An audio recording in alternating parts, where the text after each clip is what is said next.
Hey everyone, welcome back to the channel. If you've been battling muscle soreness, joint stiffness, or pesky lumps and bumps, and you're looking for a simple, natural, effective fix, you're in the right place. Today we're diving into a powerful duo, castor oil plus baking soda. We'll cover why this blend works, what happens when you combine them, how to use it safely, and what to watch out for. Make sure you hit like, subscribe, and let me know where you're watching from. Always love seeing you in the comments. Let's get started. What happens when you mix them? When you combine castor oil with baking soda, something interesting happens. The castor oil, rich in a compound called ricinoleic acid, has deep penetrating soothing and anti-inflammatory qualities. Meanwhile, baking soda brings in its alkaline nature and gentle exfoliating or neutralizing power. So when they come together, the castor oil can reach deeper into tissues, muscles, or even areas where congestion or adhesion has formed, and baking soda helps reduce the acidic, inflamed environment, making the oil's work easier. In other words, the oil penetrates, the soda clears the path. That means if you've had a lump, a bone spur, or tight joint for a long time, this combo gives your body the chance to start clearing it naturally. The longer it's been there, the more gradual the process, but it can work. Key benefits for pain, relief, and more. Here are some of the big wins you get from this blend.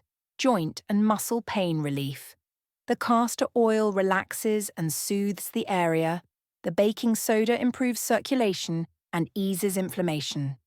Breaks up lumps, adhesion and congestion. For instance, if you have a bone spur or hardened area under the skin, the mixture can help gradually soften it. Skin and soft tissue support. It hydrates, supports skin elasticity, helps scars, rough patches, or areas of tension. Improve detox lymphatic flow by gently encouraging circulation and helping the body remove waste built up in tissues.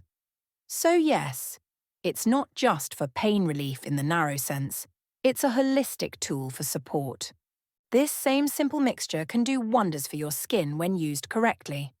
In a small bowl, mix 1 tablespoon castor oil, ½ teaspoon baking soda.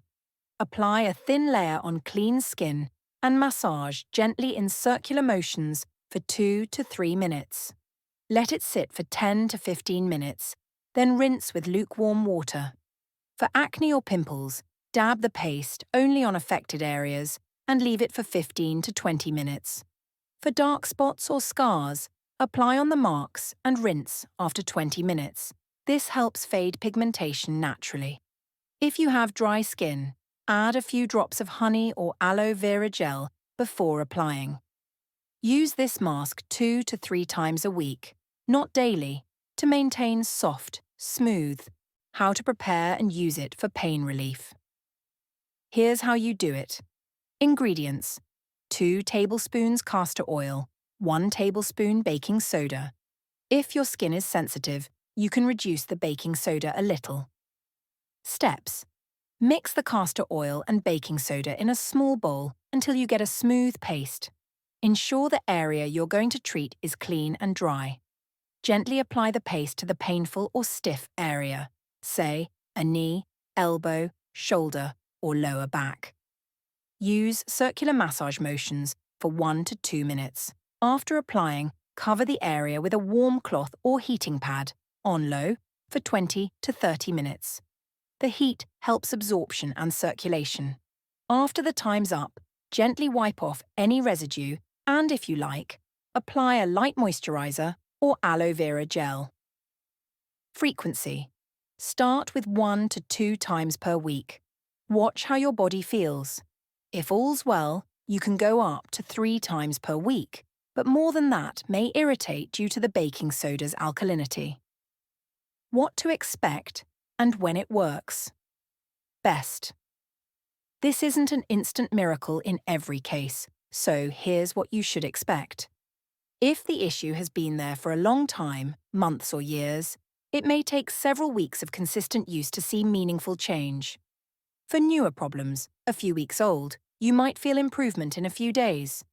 You might feel more warmth, looser movement, less grit in the joint, or better skin texture. Combine this with gentle movement, stretching, staying hydrated, and good sleep. The blend works best when your body is supported overall. If after 4 to 6 weeks you see no improvement, or you have sharp pain, swelling, or worsening symptoms, stop and consult a professional. Safety and important precautions. Safety first. Always perform a patch test. Apply a small amount behind your ear or inner forearm. Wait 15 minutes. No redness, no burning. Safe to proceed. Do not use on broken skin, open wounds, or active infections without advice. If you are pregnant, nursing, have kidney heart issues, or are on medications, check with your doctor before using. Pure cold-pressed castor oil is best. Skip oils with heavy additives. Baking soda is alkaline. Overuse may disrupt skin pH and cause irritation. Use moderate amounts. If you feel burning, persistent redness, or any adverse reaction, rinse off immediately and discontinue. All right, folks. That wraps our deep dive into using castor oil plus baking soda for pain relief and body support. If you decide to try this, please begin gently, track how you feel, and give it consistent time. If you found this video helpful, please hit like, subscribe, and don't forget to tap the bell so you'll never miss a natural remedy tip. Share your results in the comments below. What area you're applying it, how you feel, any improvements you notice. I love your feedback and community stories.